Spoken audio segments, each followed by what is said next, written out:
This program is brought to you by Emory University. Welcome to the lecture tonight. My name is Phil Thompson. I'm the Executive Director of the Aquinas Center of Theology. And it's my pleasure to introduce you to our speaker tonight, Jacques Arnould, who has come from Paris, France, to be with us here tonight.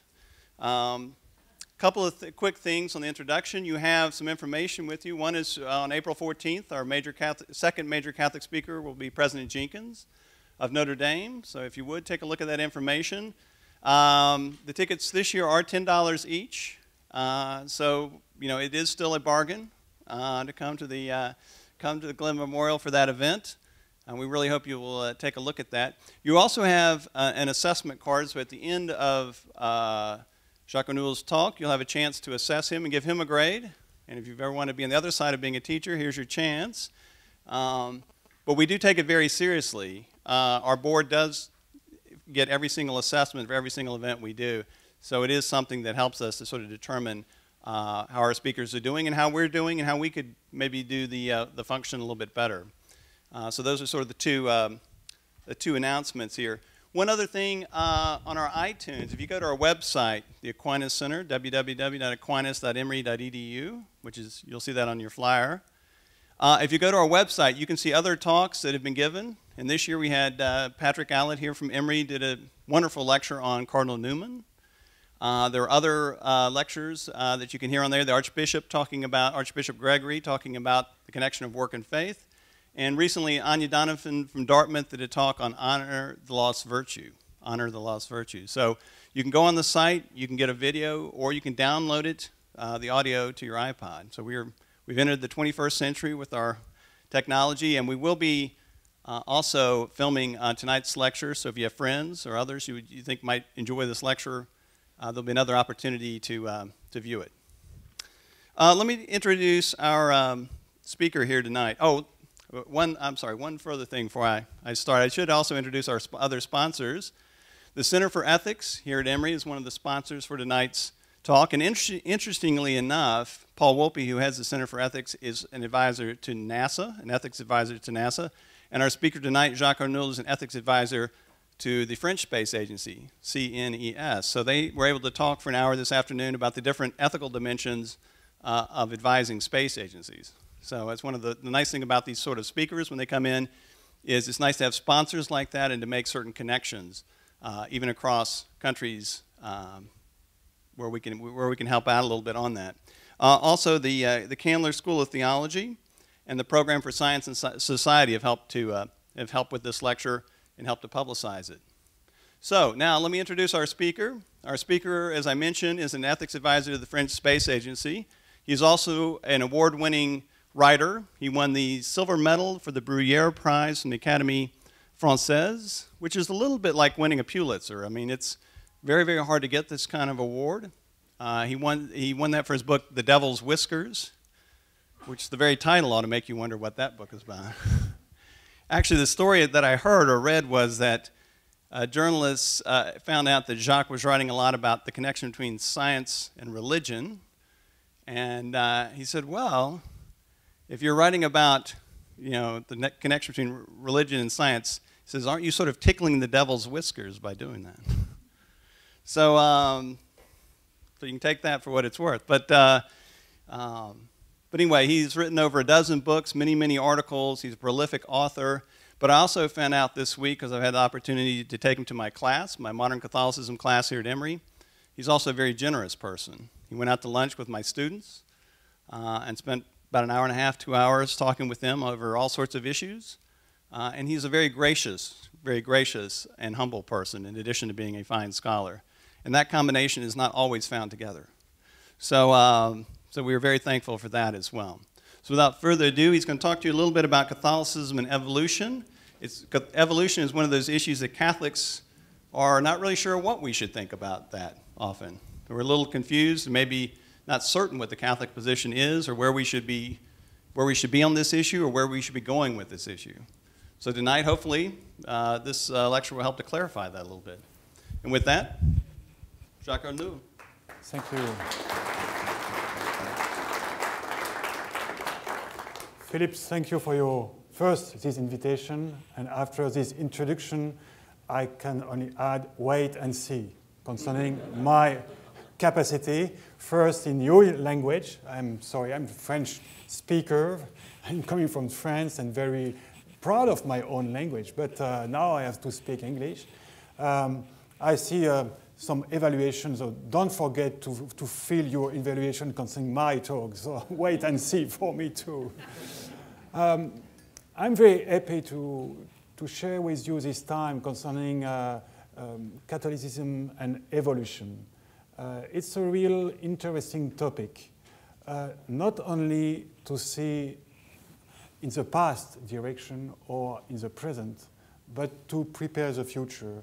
I have the occasion since yesterday to talk, to share with different people, young people and older people, students, scholars, concerning this topic. And even if I'm engaged in this topic since 20 years now or more, I mean, the specific topic of science and religion 20 years now, because I'm agronomical engineer first, so the biology is an old story for me.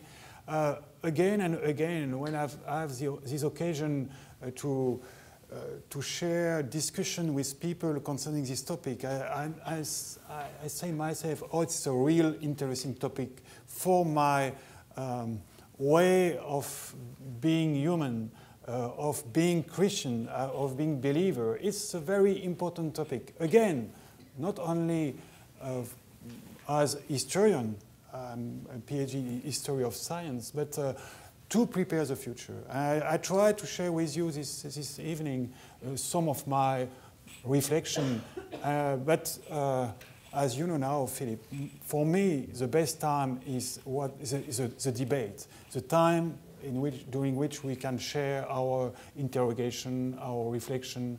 What I can give you is only some very simple and probably too simple reflection. I'm sorry, but I think it's necessary to share reflection, to share questions, sometime to share fears, or to share hope in the future. I think it's not totally necessary to describe to you the difficulties existing today between, from one side, Darwin, his successor, all the scientific community, and it's important to say scientific communities, a group of scientists engaged in the biology and of evolution. And the other side, I can say God, because always God versus Darwin, okay? God is believer, all the different community of believer around the world, especially Christian churches, and perhaps ourselves, some difficulties. You remember also the very nice story of this wife of an Anglican bishop during the time of Darwin. The woman came back to home after tea time, and she said to his husband, "Oh, dear, I heard something concerning Charles Darwin. He's just publishing a book, The Origin of Species, and you can read, you can read that we have as ancestor a ape." Oh, which stupid idea. I pray God that this idea will not be diffused. Okay, this woman was not a prophet. This idea was diffused, and with incredible speed. When you read some story of this time, in few days, few months, this new idea diffused in everywhere, in Great Britain, in Europe. Only one example, Origin of Species was published in October 1859. And in June of the following year, you have a conference in Oxford concerning the diffusion of the idea of Mr. Darwin in Europe. It's incredible. No internet, no TV, no radio, nothing. Only horses and sailboat. And this idea was diffusing everywhere. And so rapid that you have conference about the diffusion. 9 months only. And now, one of the reasons of this very incredible diffusion was the difficulty. The difficulty with this new idea, this new theory. And these difficulties are real. I am totally respectful with people who have difficulties with this, all this idea and this theory. Sometimes it's my case also. And it's necessary to try to analyze this sort of, I say, crispation. I don't know if it's a good word, but crispation, yes. Not only it's difficult, but how is it difficult? And you have two types of extreme crispations concerning evolution. On one side, all the group and people who refuse the idea of evolution, with different kind, I know. Sometimes it could be creationist. You know that. It's coming from your country. In Europe, we only are now in the time of discovering that creationists exist.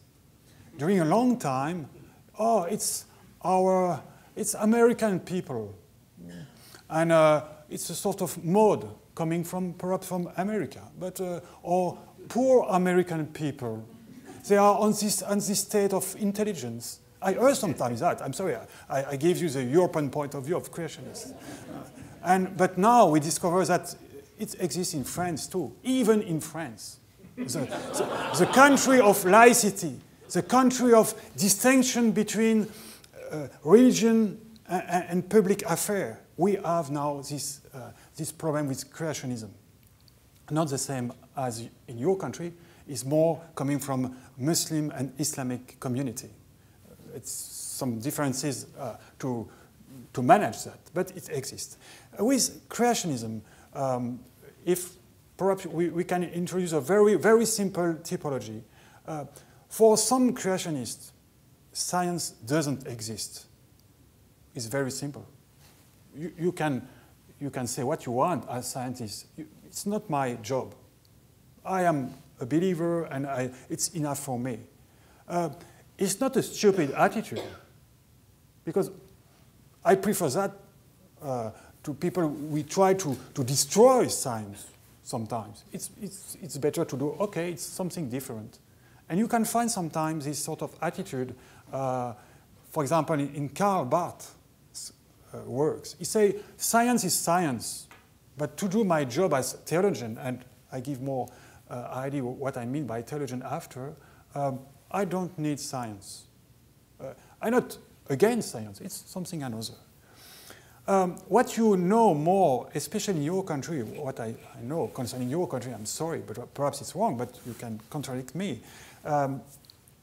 What sometimes I name for the ignorant French people, modern creationism. You know, creation science, all this essay to propose, to build and to propose something which seems to be science, but which is based on creation belief. And for me, it's, as a historian of science, is something very dangerous for everybody. When you make a sort of falsification of science, you use something which is pseudoscience to promote your own belief. It's a very interesting movement and not always easy to understand, but it exists. A third type of anti-evolution, anti-Darwinism, in this case, is what you know as me is intelligent design. It's a big debate around intelligent design. Perhaps we can have some discussion after concerning this movement. Intelligent design is very interesting because it's not against science, it's not against evolution, it's against the precise Darwinian interpretation of evolution. And in this case, for me, it's not falsification because it's a real scientist, but it's a very strange science because you are introducing something which doesn't belong to the normal definition of the science, this intelligent design. It's an old story, intelligent design. It belonged to the natural theology, it belonged to the time of Newton. Newton introduced intelligent design, it's his own work, but we are not at the time of Newton. And the modern science, I mean, the science of the 20th century, 21st century is not the same. And we have to be very careful if we want to make this sort of science. And it's not always the case of the defender of intelligent design. It's the part of the opposition of, against evolution and Darwin. In the other side, you know, as me, and again, it's more coming from the English community, you have all this sort of actual atheistic crusades. And with Richard Dawkins, yes, The God Delusion, big, very interesting book. And all this movement is real, and it's very, very active. And probably these two sides are connecting. They answer to the other, and the dynamic needs the two sides to exist. Creationists need Richard Dawkins to exist, and Richard Dawkins needs the creationists to exist. And that's belong to the difficulty. For all the people, as Philip always explained, who are between the two extremes.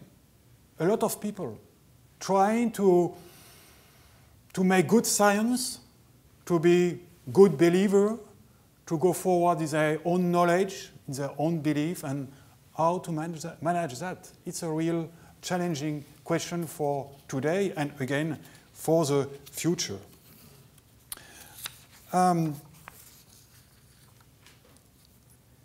I discover in the work of French philosopher Merleau-Ponty a very interesting idea. Merleau-Ponty explains that in science we can find some negative scientific discovery. Negative for science or for philosophy. It means it's not destructive, but scientific discovery which hurt the common knowledge, which oblige to change radically the way of representation of the world, of sometimes the belief. And I think that evolution, the series of evolution, are something as theologically and philosophically negative. I mean, they destroy something. That's the reason they produce some difficulty for us. And we have to find solution to this negative effect, and to perhaps to change this negative effect into positive effect. And when I try to describe the situation, sometimes I say, okay, we are in the darkness. We have some difficulty, or sometimes I have difficulty to know where I have to go now. With this new way of thinking, our reality, our life, my own identity, when I read or when I hear biologists, neurobiologists, primatologist, or I don't know what, who I am. It's a darkness. And as theologian, I always remember a very interesting story coming from the French thinker Diderot. You remember, Philip, when I gave this story in Rome, it was a little surprise in this place. But for me, you discover this story. But for me, it's not a joke. It's a real what we can wait on theologian, or what as theologian I have to do. And Diderot has a terrible sentence. Wandering in a vast forest at night, in the darkness. That's the reason I use this sentence. I have only a little light to guide me. A stranger appears and says to me, my friend, you should blow out your candle in order to find your way more clearly. Very strange. this stranger was a theologian. Oh, what means that? In the Diderot way of, he thinks that theology is not a light, or refuse a little light which can belong the man in the darkness. And I always remember this sentence to say, what are you giving to the people as modest, as a little theologian? Don't oblige the people to blow out the candle. You have to respect every little candle of the people and perhaps to give more light. And as a sort of counterbalancement of the very terrible word of Diderot, I prefer, but I remember another sentence coming from Karl Rahner, a German theologian, and concerning the definition not of theology in general, but of the dogma. What is dogma? And Karl Rahner say, dogma is like a street lamp in the night again. And theologian has to provide this sort of light because, again, our life is sometimes darkness. But the question is, how to use the dogma? How to use the Christian belief, the Christian fundamental belief? And Rahner say you have two ways of using the dogma, of using the fundamental aspect of belief. Someone will use this street lamp to explore the shadow, to explore the darkness, to go in the unknown without fear of getting lost. You can use this street lamp, even if you are going in the darkness. But other people, and like the drunkard, will use it as support to hold and to stop them falling. But you are staying blocked on the street lamp. It's also the job of the theologian, giving and of the church, giving to people, giving to the believer some more light, but at the same time learning people to use this light to explore the darkness. We are not to stay under the lamp. We have to use to go in the darkness because it's our mission. This second posture, holding the lamp, is what we can name the dogmatic posture. It's a misutilization of the dogma, in my point of view. Dogma is good, in fact, but what is not always very perfect is the utilization of dogma. And dogmatic posture is not only reduced to religious people. It's also, you can find dogmatic people in science. And I think that the opposition between creationists from one side and atheists from the other side is the opposition between two dogmatic attitudes. And it's very dangerous because they are blocked under their own street lamp and nothing could happen in this situation. Nothing. It's very clear. Or you can find this sort of attitude in very diverse group. And yesterday we have some discussion concerning UFO because as ethic advisor in CNES in the French Space Agency have some connection with UFO groups. It's the same. Dogmatic posture. I have the truth. I have the light, and I am holding the lamp, and everything is good. We have to go forward in the analysis of these difficulties and crispation and dogmatic posture. I think that it's necessary to try to evaluate what means for a lot of people, and even perhaps for us, but it's the case for me, what means this new view of life, the new view of universe given by science since 1 century, 2 centuries, or what as you want. And I think that the experience we can have when we learn more and more science, or only by watching TV and reading newspaper, it's not to be to have a PhD in astronomy or in biology. It's not necessary. To have this experience of vertigo. We have a discussion concerning that yesterday. Vertigo.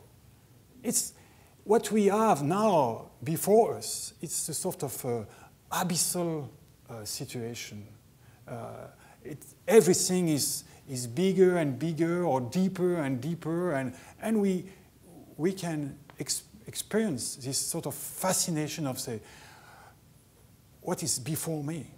And when I try to make some comparison, I believe that what arrived with Darwin's theory, and in general the theories of evolution, because they are diverse, could be very nice described by the title, you know, perhaps this book of Alexandre Koyré, this historian of science, who published a book concerning the Copernican revolution at the 16th century and 17th century. And this book was, the title of this book was From the Closed World to the Universe Infinity. Shows that the astronomical revolution opens the dimension of the universe from the very closed world to the infinity. It's the same, probably it's the same in biology. The same result of abyssal consequence, abyssal dimension of what we try to name always life. And because the question is, for us now, what is life? You know, perhaps that in the middle of the 20th century, Schrödinger, the physicist, say, what is life? He tried to give a physical definition of life. It was very interesting. It's only one definition. But now we have no more idea or too many definitions of life. And probably because of the fact that we have to integrate the evolutionary idea in this definition of life. You know this word of Dobzhansky, the biology Dobzhansky, nothing in biology makes judicious except in the light of evolution. Always the idea of light and darkness, you see, but the light of definition, of evolution. And even if it seems to be for us sometimes darkness, it's impossible to answer the what is life question without evolution. And we arrive at a point where it's necessary to say about life what Augustine say about time in the Confessions. And Augustine has a very nice sentence. What is time? He asked. If no one asks me, I know. But if I wish to explain to him what is time, I know not. And you probably make the same experience as Augustine. But now we can say the same. What is life? Don't ask me, I know. But if you ask me, I know. I have no idea what is life. And one of the reasons, and when I use the image of the abyss, is we break all the border, all the frontiers which exist in the former definition are disappearing, one after the other. Remember, what is the frontier between life and between life and no life? Is a virus a living organism or not? Big discussion. the prion now. We discover some very strange form which seems to be life or not. It depends on what you enter is the definition of life. Where is the frontier between life and death? And we know that in bioethics, it's a big challenge. We have different definitions of the frontier: medical, psychological, religious, sometimes philosophical. You have the choice. Where is the frontier between humanity and animality? When you read papers concerning apes, monkeys, or human, sometimes it's not so easy. And even Darwin has some very interesting page,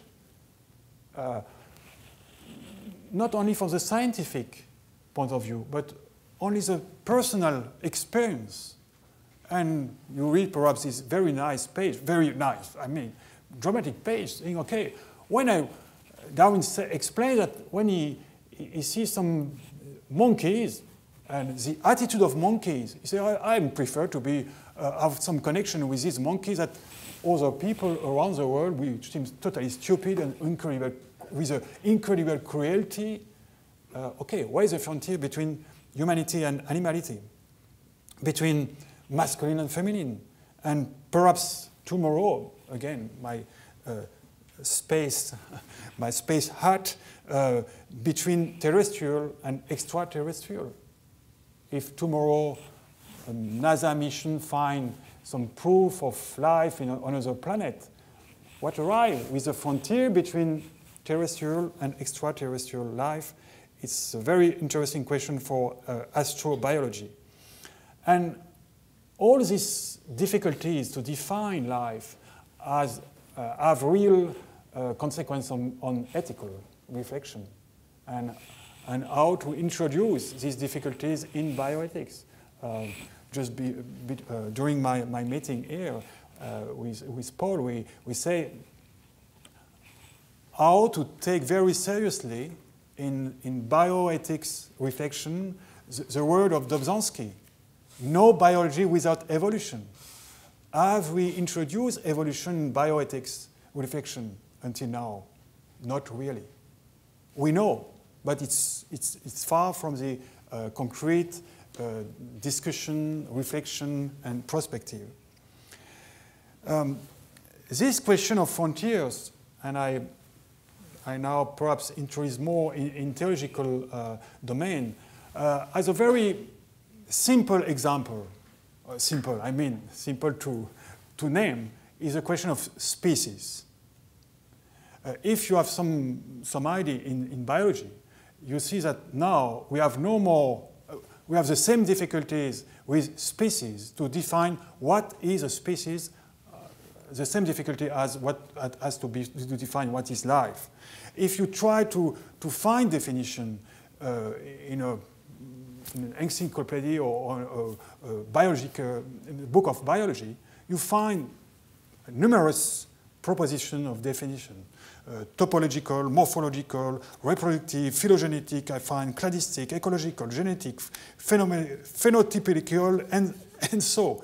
And now it's so difficult to define the species that some biologists propose to reduce the idea to the population, not something what is everywhere around the world, but only of very reduced size of population. But the question remains at the epistemological status. What are we studying with the word of species? Is it only a sort of methodological aspect of life? We have to use this idea of species to describe, but we know that no species exists, or is it a reality?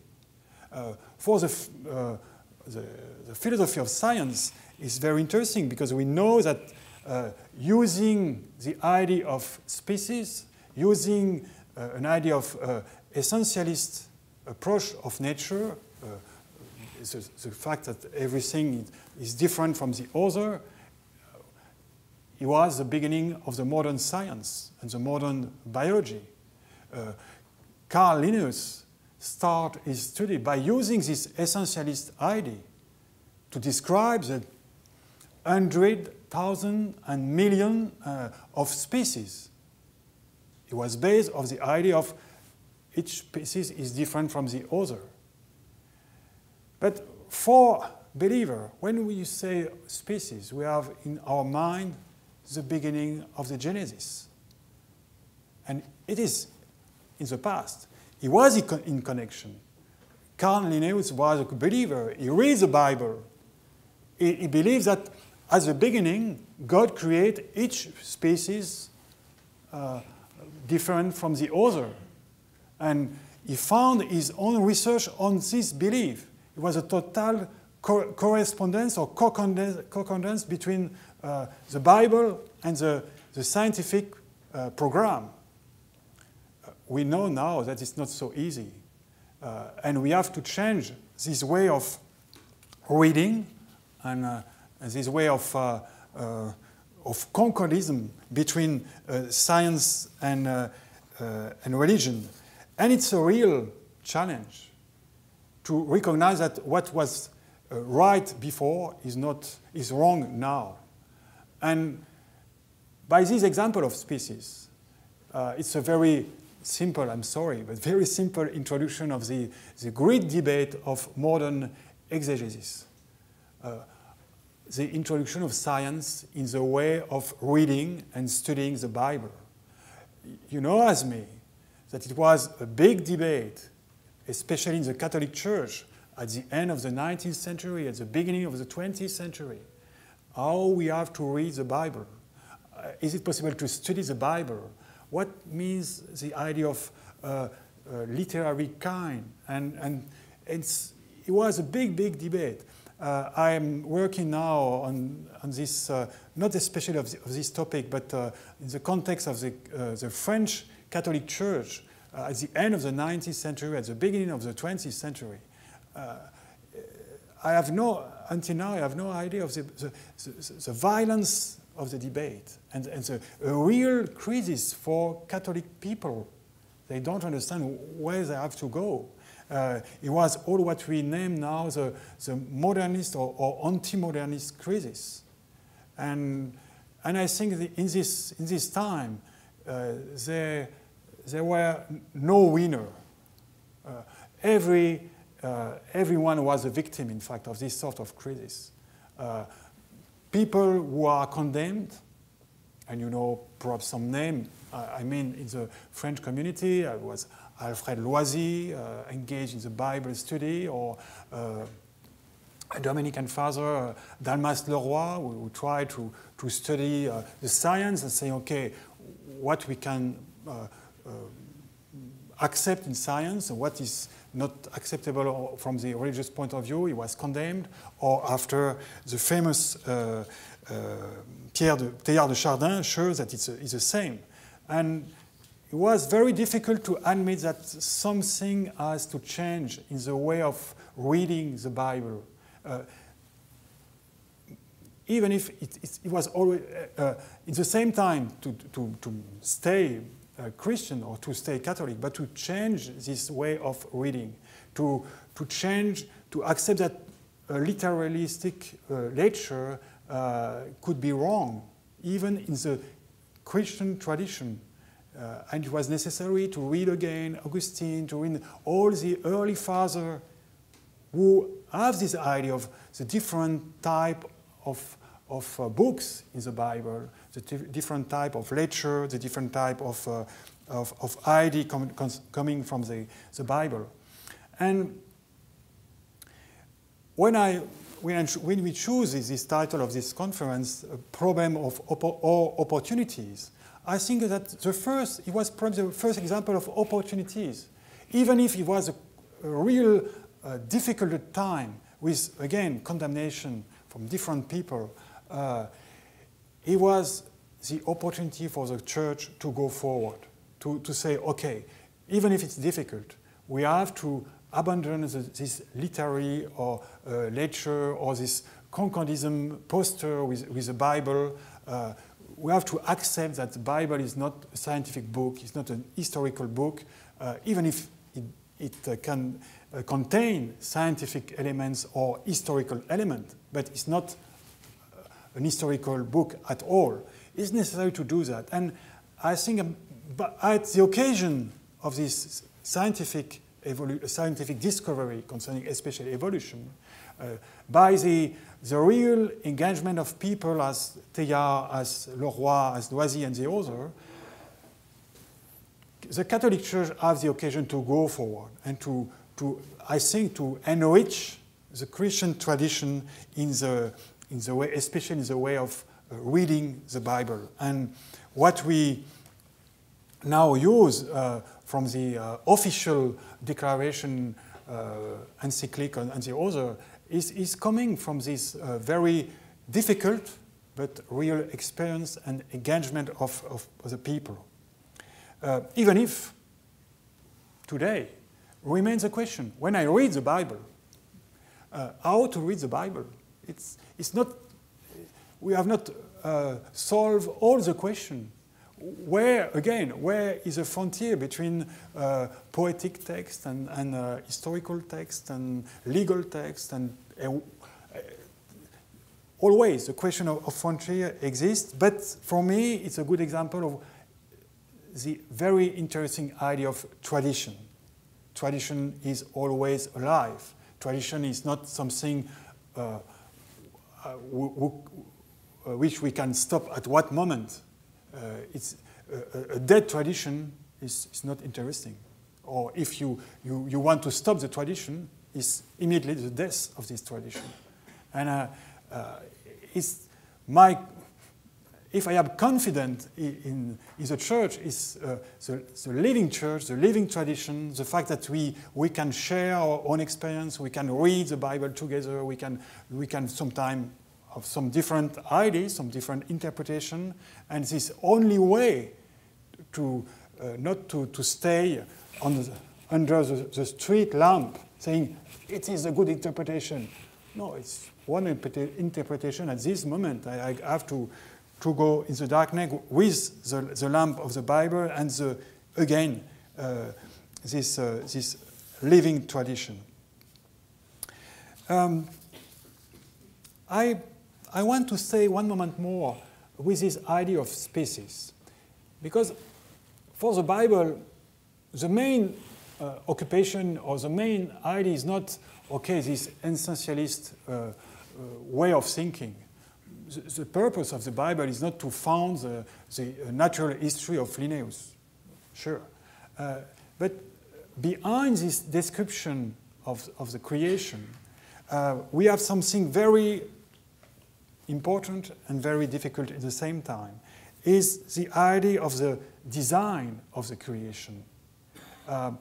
If everything is created at a good place, that means that the creation is good. And it's okay, everything is perfect in our world. And you know, sorry, again, a French reference, but I come from Paris. Voltaire and his very interesting Candide book, and this critic of this view of everything is okay in this world. Everything's the best in all possible worlds.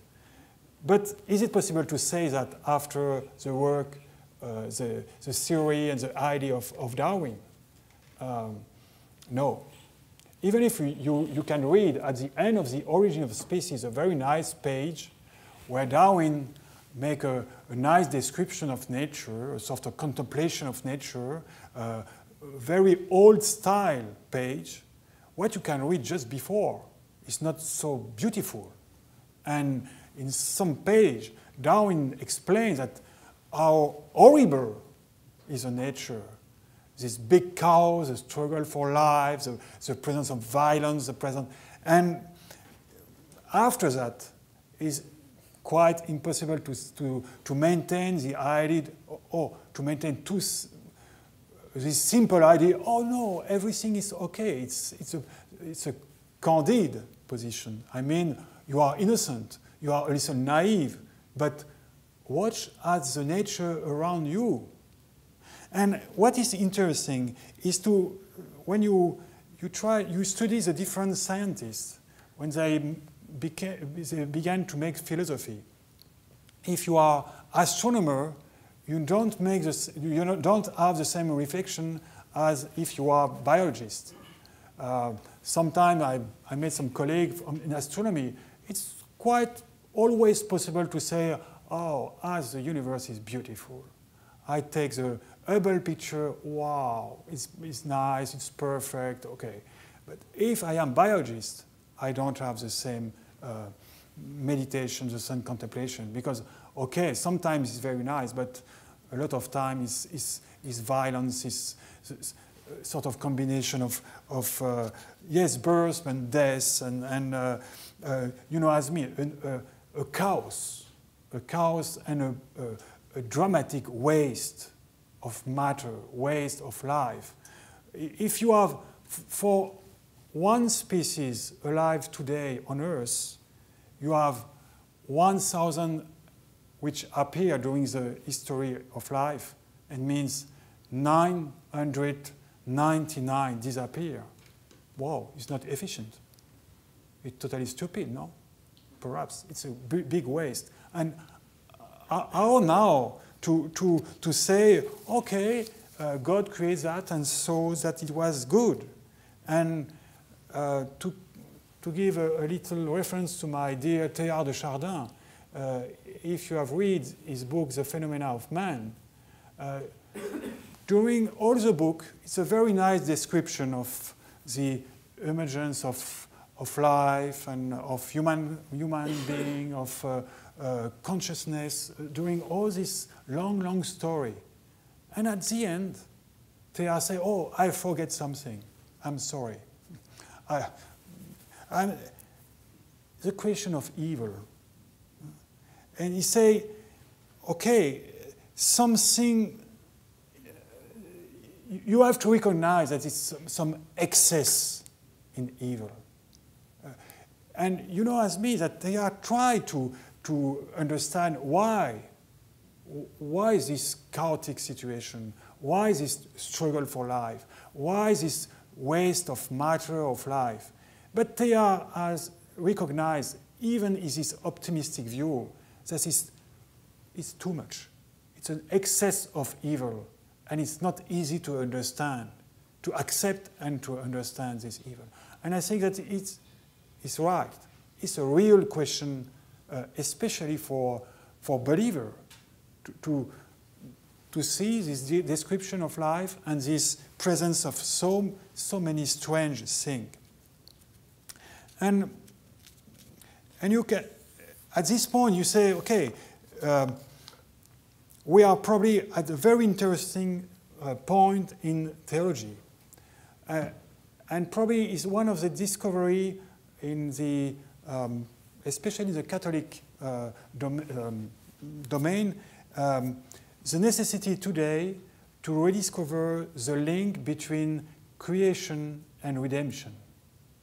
During a long time, we have probably separated these two parts of the credo. Sometimes I say our ancestor, and perhaps myself too, could be accused of BTism. I think we have a God creator, or a very interesting man from the past. He built something very good, the watchmaker, okay, and he does that 4,000 years ago, 6,000 years ago, or perhaps, if you want, 10 billion years ago, but it's the past, the creator. And after, holidays for the creator. You know, the seventh day is free day, okay, holiday for the creator. And another God is a redemptor. Oh, it's more interesting for me. It's a redemption for my soul, of my person. It's a sort of personal God. And especially the French tradition of spirituality, we have this interest for the salvation of my soul, my personal salvation. And the other are only around me to help me to solve my soul, but very reduced and only redemption. It's not bad. Again, I'm totally respectful with this tradition, but it's not enough to our time. And probably one of the very interesting challenges in theology now is how to reconcile, to reassociate creation and redemption. God as creator, what we can say today? What is very interesting is, and is coming not only from Teilhard, but also from a very interesting philosopher, Hans Jonas. You have probably read this very interesting conference given by Jonas 40 years ago or more, the concept of God after Auschwitz. The question was, what sort of concept of God we can have after this dramatic episode of Auschwitz for the Jewish people? Hans Jonas is belonging to the Jewish tradition. And he said, we have probably to modify the way of thinking God. And he said, okay, we have to abandon the idea of God as a sort of magician. He has left, I quote Hans Jonas, he has left room for action by other players in the scenario, so that his carrying depends on to their own action. Is therefore also a God in danger, a God running a risk of his own. And it's not a sort of free speculation. It's coming from the very dramatic, again, the very dramatic experience of Auschwitz. And I think we have probably have to do the same, coming from evolution. We have probably building an image of God in connection with our own desires, of our own limited view of universe, view of life, view of what is human. And we have probably to open our way of thinking God. But it's human to try to reduce God to our measure. I mentioned yesterday with a student, I don't remember when, but this very interesting episode of the history of theology and science at the same time during the Middle Age, at the time where Thomas Aquinas introduced Aristotle in Paris, in the University of Paris, in Sorbonne. It was a very debating period because it's all against the new, and Thomas Aquinas was the new. And one of the questions was what sort of cosmology we can accept. If we accept the Aristotle cosmology, we have to say it exists only one word. Geocentrism, a very strict geocentrism, because of philosophy of Aristotle, the connection between philosophy and cosmology. Okay. And it was a big debate, not only about this point, but again, is it possible to accept Aristotle or not? And the debate became so violent that people say, okay, we have to go to the bishop and say, you have to decide what is possible to accept and what is impossible to accept in the Catholic tradition, in the Christian tradition. And Etienne Tempier, the bishop of Paris, okay, condemned what was to be condemned and accept what it was possible to accept. And concerning this question of one word or several words in the universe, he said, we have to condemn the idea that God has only created one word. Which was the argument? It's not in our power, in our human power, to limit the power, the creative power of God. If God wants to create, decide to create another world with another people, another humanity, why not? I cannot oblige God to refuse himself to do that. I think it's a very interesting theological attitude of modesty. I'm only human. I am not God. I cannot limit the power of God. And it's, in the same time, when I say, oh, God is all-powerful, but, okay, you can have this experience of Auschwitz for Jewish people, or another experience where you say, oh, perhaps my own concept of God is not totally correct, and I have to accept to modify that. And I think that it's one of the interests of the actual science of evolution is to oblige. It's not only a negative effect, remember the negative effect of theory of evolution, but it could be a positive effect. We have to learn more, to study more, and to perhaps to change something in the respect of the tradition, of the living tradition, the way of thinking, the way of the concept we have of God. And trying to associate this idea of creation with redemption, what I just before said. This articulation is very important. Without this articulation, we can, again, staying in the BTism or more staying in the sort of deism, and to forget what is at the center of Christian faith. And this very incredible belief in resurrection. But again, it's not easy to define what is resurrection. A very interesting question. But in this association, we can perhaps, in the same time, have two very good results. First, okay, trying to go always forward in the idea of resurrection. When I ask myself, what is resurrection?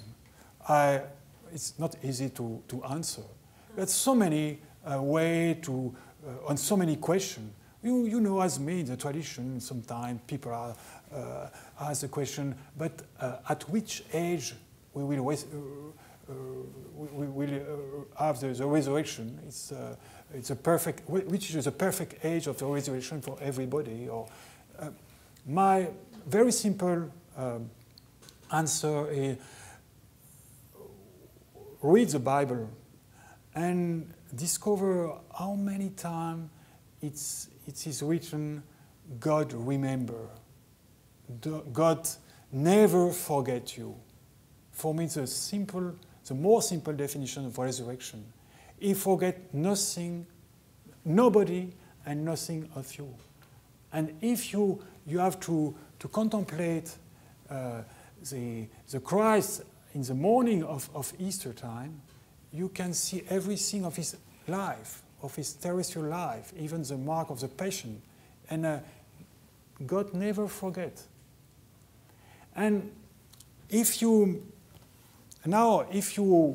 try to articulate creation to this idea of resurrection, the first very interesting result is that you admit that creation is not so easy to believe.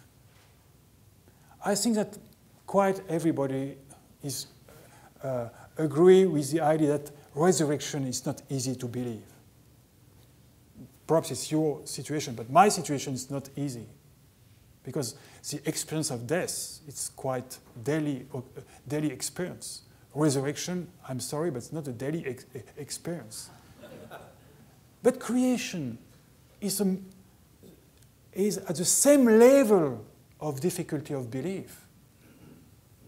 If I confess as each Sunday, it seems to be very easy. I believe in God Creator, blah, blah, blah, blah, blah, blah, and his resurrection. Oh, it's more difficult. No, it's the same. Don't forget that. Even if we say very easily, God's the Creator. No, it's the same. It's a really mysterious action of God in my life. And for me, it's the first very interesting result of this reassociation between creation and resurrection. The second one is to try to have a more integrate vision of the action of God. And at this point, I have to mention, this is the last time, Teilhard de Chardin and the cosmic Christology. As you know, perhaps, I hope you know before that I explained to you, but Teilhard reintroduced the idea of cosmic Christ. Because it's not a new idea, it's a very old idea. Paul the first and after the early father have this, they always remember to the believer, don't forget that what arrived to you, the good news, your very new relation with Christ, is not only for you, it's for everybody and for all the creation. And it was very interesting to see that the first Christian communities have a very, very great idea of the cosmic dimension of the redemption. I think it was a very good idea of Teilhard at the beginning of the 20th century to say, oh, it's a very good idea for us today.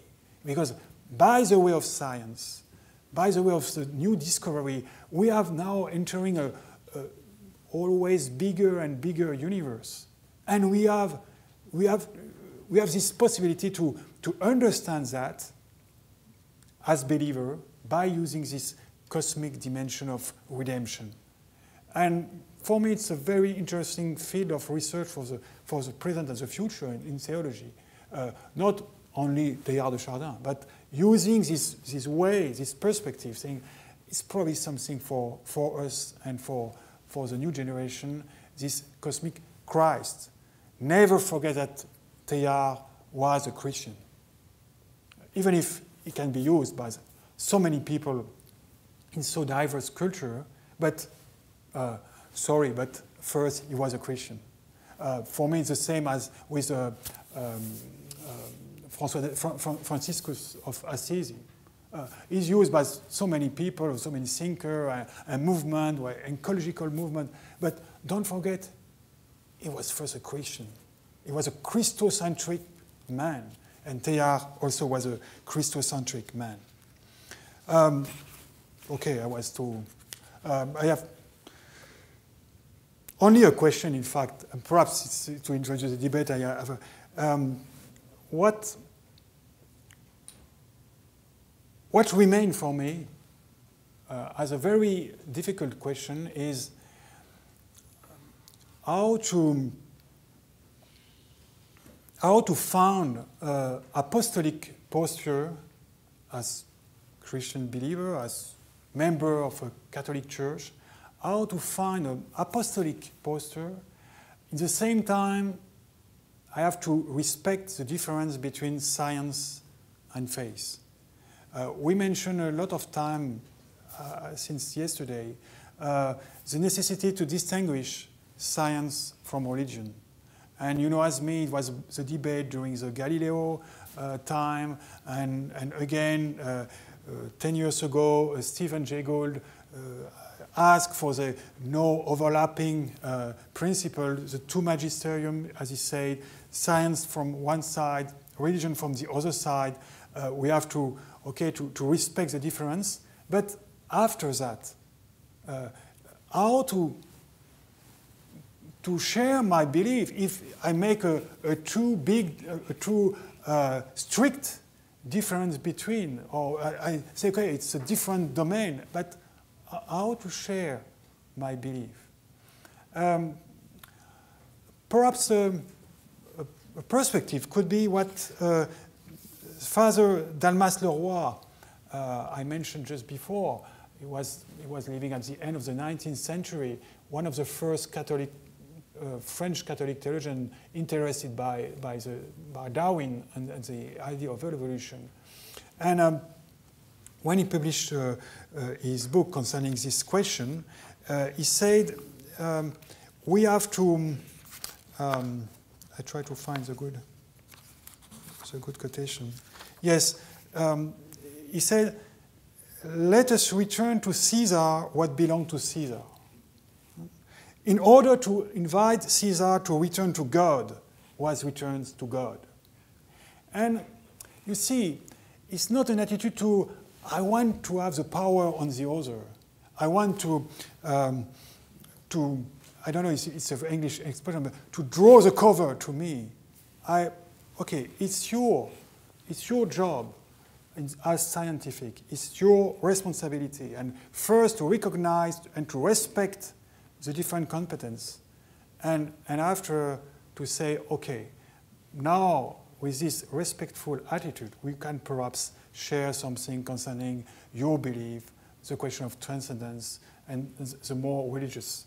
And perhaps for me it's a very important, and I try to adopt this attitude with all the different scientists I met day after day, to admit what is your job. And after that, perhaps we can go forward. I'm waiting on your question, and I thank you for your attention.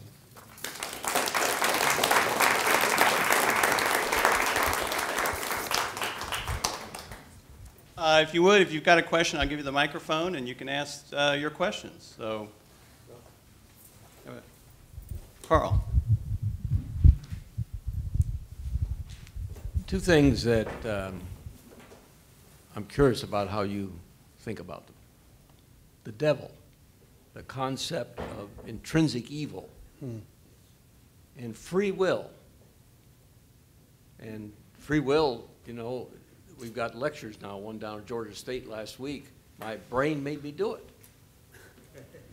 Are we reducing the brain to chemical interactions and we're not responsible? So free will, responsibility, and intrinsic evil. Simple question, thank you.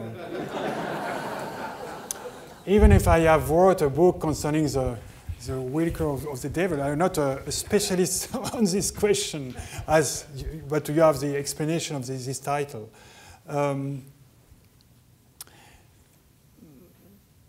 Concerning the devil, I have no idea.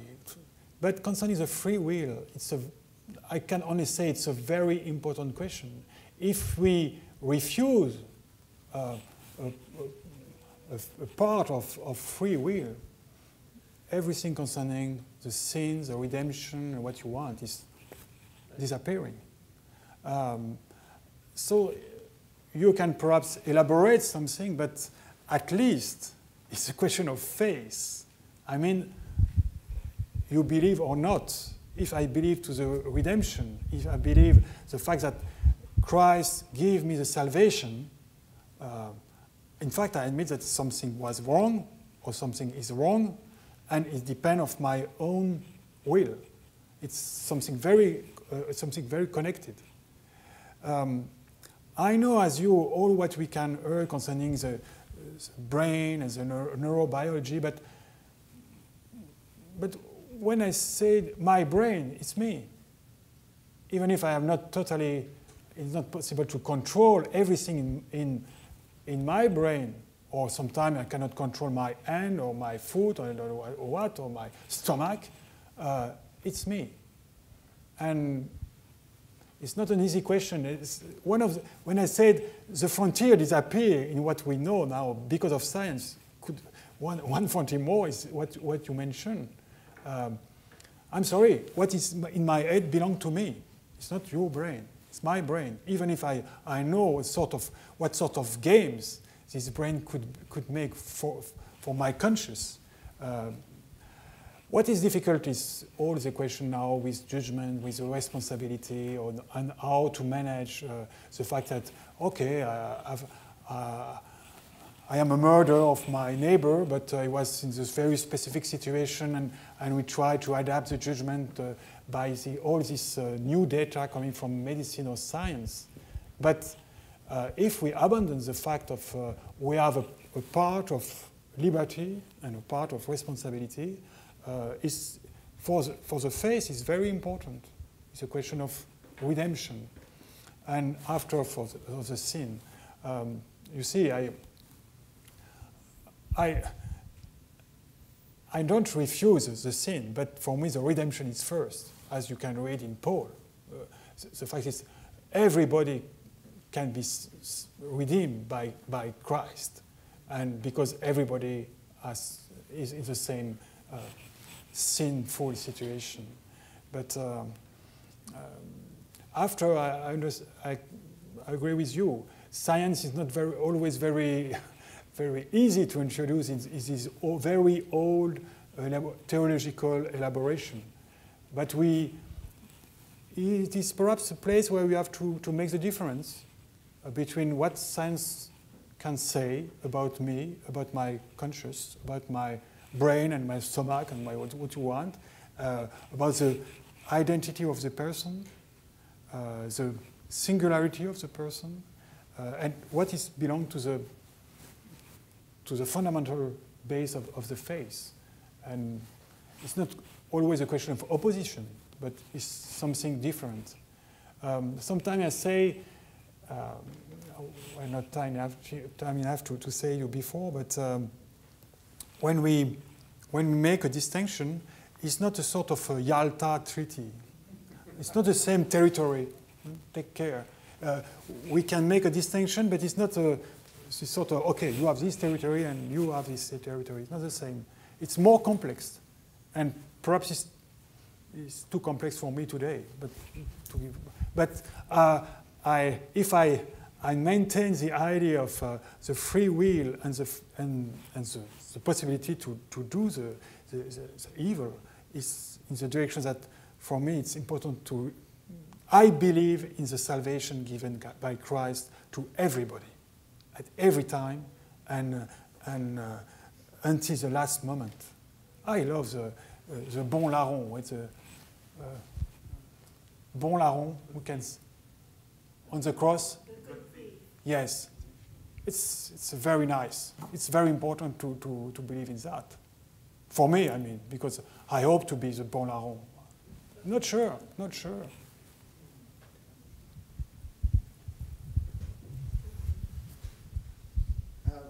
What implications do you find for Christianity in the new discovery of hundreds of planets, many of which may be inhabited by life forms? This is looking only at one small sector of the sky. And it seems to me, if you're talking about sin and redemption, faith in Christ, these propositions may well need to be thought through in a different mode, at least, in light of what science is discovering right now.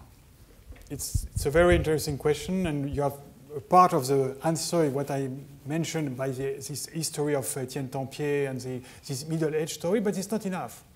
Because your question is more precise and more correct, in fact.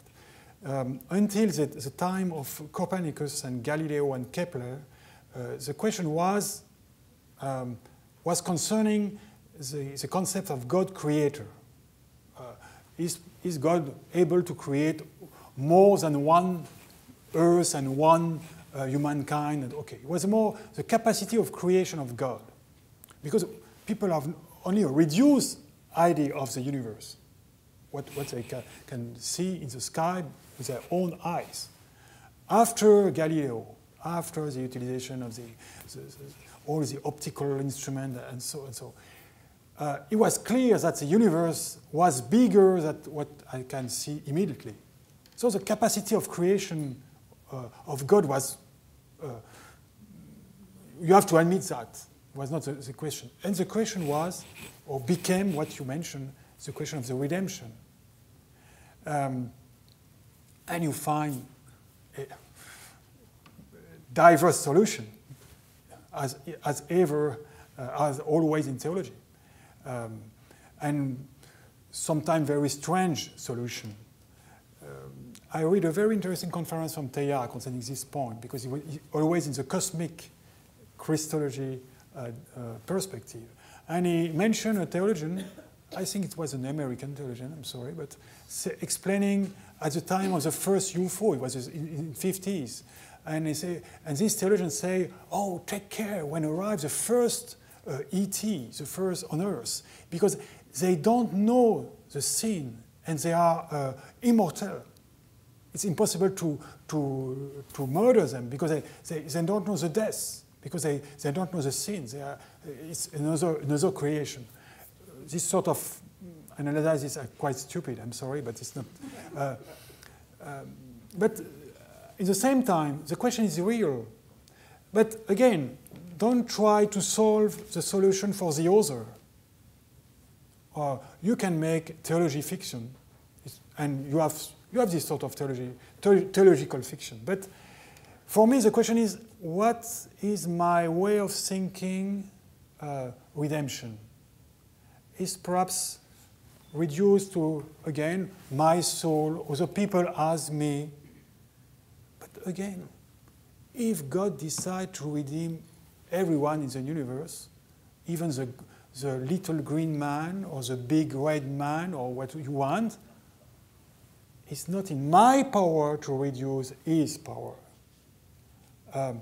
What is necessary perhaps, and it is again in the, I think so, in the biblical and Christian tradition, is not the unicity of humankind, it's the singularity of humankind. It's something different. God chose every one of you, but you are not unique, I'm sorry.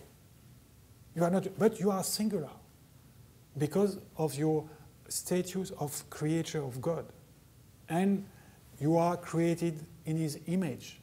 Not only Adam was created in the image of God, but everyone today, this night, and everywhere. And this is the singularity of human creature, the singularity of human species. And it means specific relation, specific responsibility, and the capacity to welcome the other. It was this situation when at the beginning of the modern time and the discovery of the New World, what we have to do with the Indians. You remember all this complex debate. Is Christ dead for these people with very strange art or with strange art? No. Yes, they are. They are also human. And perhaps in, I don't know which time, we have the same question with people arriving from this space, or when we go into space and meet them. It's belong at the same time to our human definition. Of a French-American thinker and biologist, when people ask him what is human being, he say, being human is choosing. Human being is always choosing, always. It's belong to his own identity. Choosing to be human, choosing that the other is human. And I think it's right. If I can kill a lot of people every day when I refuse to see them as human. I can see nobody or see only a worm. I am in this situation. I'm killing this man or this woman. In fact, it's my responsibility, my choice. And perhaps in the future we have the same situation with strangers coming from space. And perhaps they have the same situation with us. Don't forget. We have no idea what arrive. But it's, from the theological point of view, we have not to make too difficult theological fiction, but ask ourselves, as I ask myself, what sort of limit I try to establish to the power of redemption, the power of relation between God and his creature. If tomorrow I discover a creature, intelligent creature in space, I have to admit, in my belief, that they have some relation with God. And I have to respect that.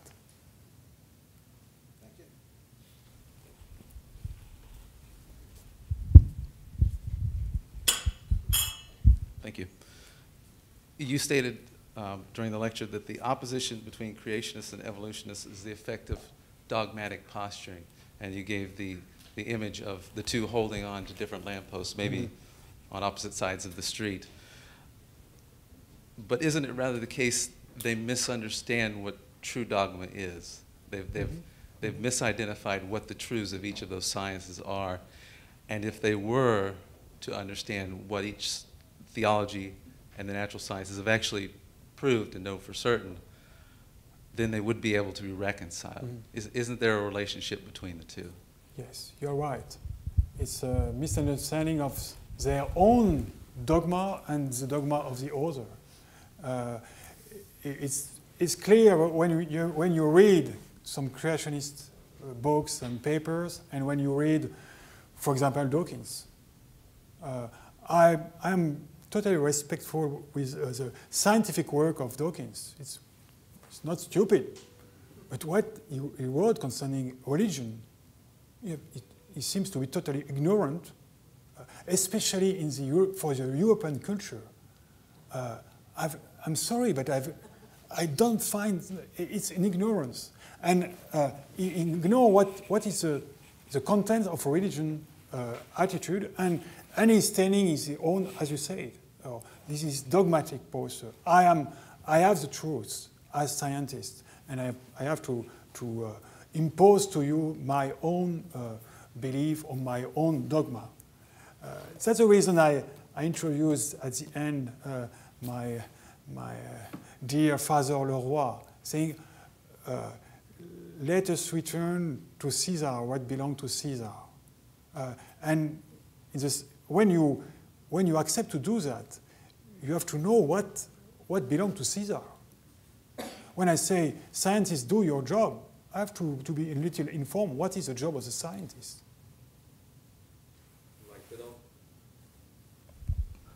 Right, but ultimately the scientists and the theologians, they're not opposed to each other. They're both looking for truth. Mm-hmm. Truth does not contradict truth. So if the scientist finds truth, that's not a threat to the theologian. It's only when he thinks he's found truth and actually has not that it poses a threat. Would you agree? Yes, but as you can, I don't totally agree with you if I could understand. Sorry, but the job of the scientist is not the same as the job of the believer or the theologian. And the report with the truth, what is truth in science, is not the same. Scientists try to represent, to understand the reality around them, around us. It's a big job, it's a real hard and difficult job, but it's not the truth. For a Christian, the truth as a name, as a figure, is Christ. And Christ doesn't belong to the science. But he's not opposed to it either. Sorry? He's not opposed to it either. Yes. But that's the reason that it's not the same job, and it's not opponent. And when a scientist say, I know what you have to believe because I'm a scientist, or when a believer, a Christian say, I know what is science because I have the truth with Christ. It's overlapping attitude. But could it be? I think what you're trying to say is they're both truths are complementary, right? They're not the same. Not the they're same. not looking at the same thing, but they're not in opposition. They're complementary Yes, pieces. yes. I think that's what. Perhaps complementary. I have to be studied in this way of Let me complementary. ask a related follow-up question. You mentioned the non-overlap. Chris, you get the last question. And I stole it. You mentioned the non-overlapping magisterium model of Gould, although I wasn't quite sure if you agreed with it or not. And if you don't, then what is the model for how the two interact? And specifically, is there a realm where theology can say, yes, this is where we're in charge. Science can explain natural phenomena, but there is a certain realm of the transcendent or the metaphysical or some space where theology can say, well, this is our territory, and this is where you have to respect us and our methods. Do you think there is such a space? Yes, it's all this question of relation between religion and science is a big question. I have only give some words very rapid, too rapidly probably. I recognize. concerning this principle of separation, I think that this principle is very interesting to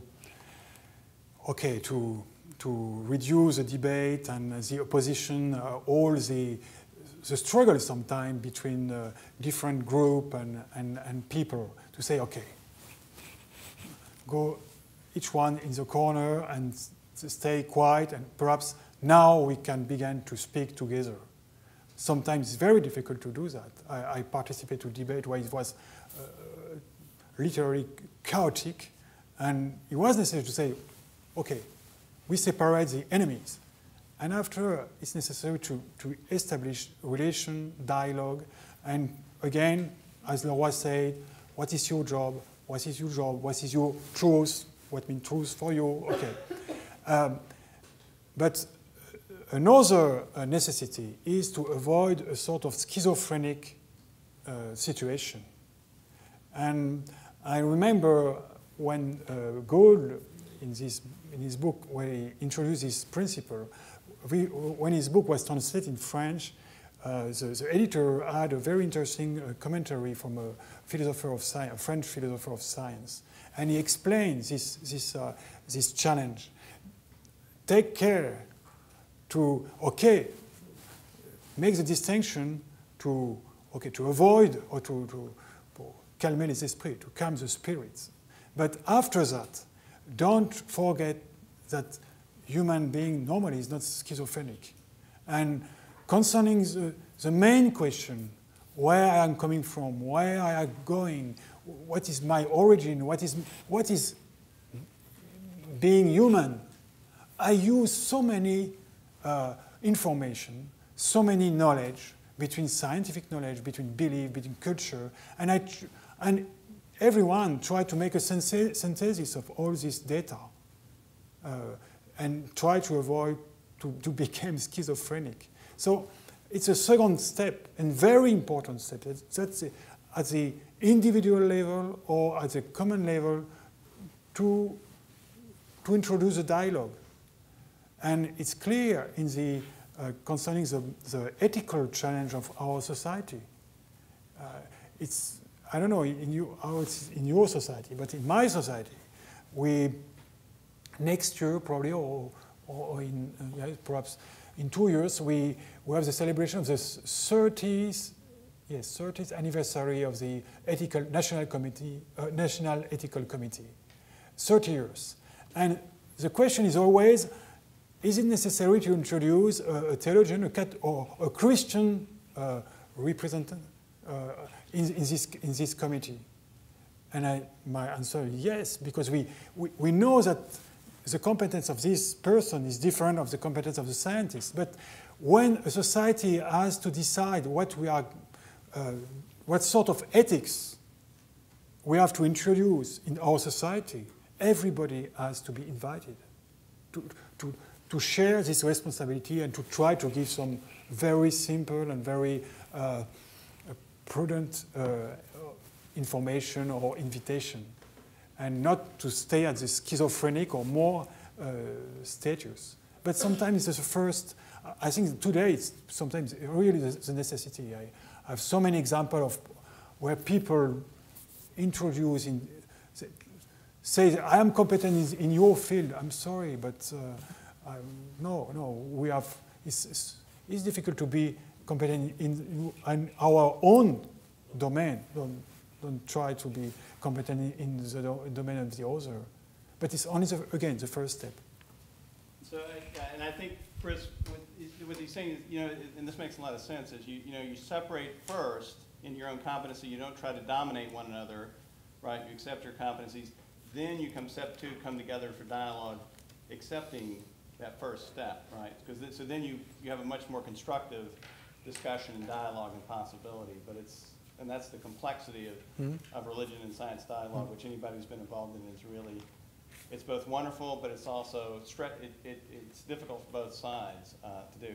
But I hope tonight has helped to inform your views on these very, very complex and difficult issues. And I want to thank our speaker, Jacques Arnould, for his talk. Thank you.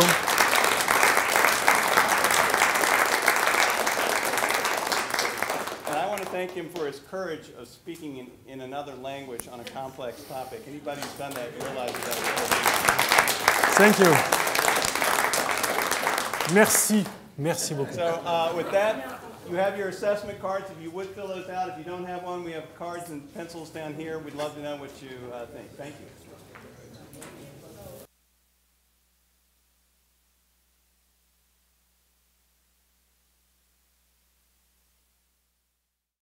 The preceding program is copyrighted by Emory University.